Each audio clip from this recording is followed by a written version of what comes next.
Today we're going to address one of science's most pressing issues. What did Malcolm Tucker mean when he said, "It's so dense that light bends around him"? We know that light travels in straight lines and cannot bend. When light enters different media, just a posh physics word for different materials, it changes speed. Just like us when we get in a swimming pool, the water slows us down and we can't travel as fast. When light slows down, it bends. In a prism, we can see this really clearly. Once the light leaves the media again, it speeds up. White light contains all different colours of light, which has different energies.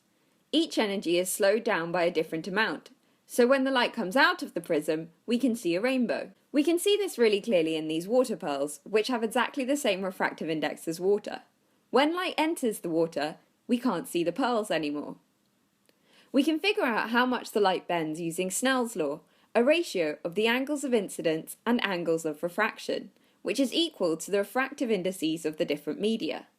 Luckily for us lazy physicists, the refractive index of air is 1, so these angles are pretty easy to work out. But Malcolm Tucker said light could bend. Was he right?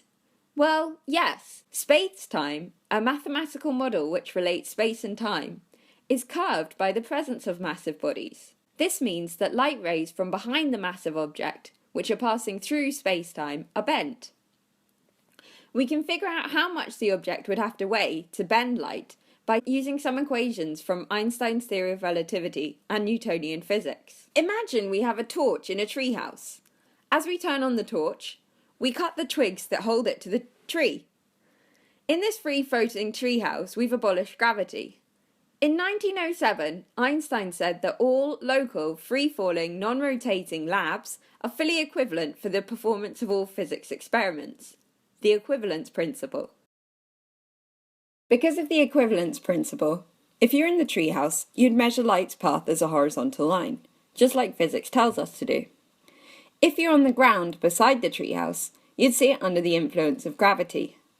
Because the photon is moving straight, at a constant height above the floor of the treehouse, we see the photon falling in the treehouse, or following a curved path. The curved path is the quickest way possible for the photon to get to our eyes around the curved space-time of Earth. The angle of deflection is very small. If the treehouse is L meters long, then the photon crosses the treehouse in the time distance over speed, which equals L over c. In this time, the treehouse falls a distance d, which equals half gt squared. We can use simple trig relating right-angled triangles to show, and the fact that our angle is really small, so that cos theta over 2 is essentially 1. This means that the radius of curvature near the surface of the Earth is 9.17 times 10 to the 15 meters, which is huge, almost a light year. We can then use the equations of a circle to tell us the angular deflection as a function of the arc length, the width of the treehouse, L, and the radius of curvature. We find that the angular deflection around the Earth is about 1.09 times 10 to the minus 15 radians, which is only 6.24 times 10 to the minus 14 degrees. This is really small. We want to see light bending by 1 degree because of the curved space-time around our friend. We need a radius of curvature equal to 10. This would mean that our friend had a gravitational field strength equal to c squared over rc, which equals 3 times 10 to the 8 squared over 10, or 9 times 10 to the 15 meters per second squared.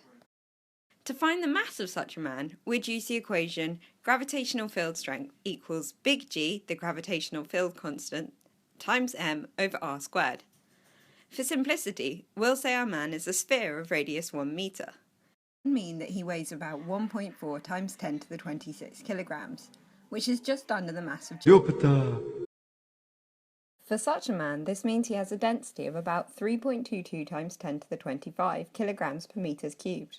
He's about a power of 10 denser than a black hole.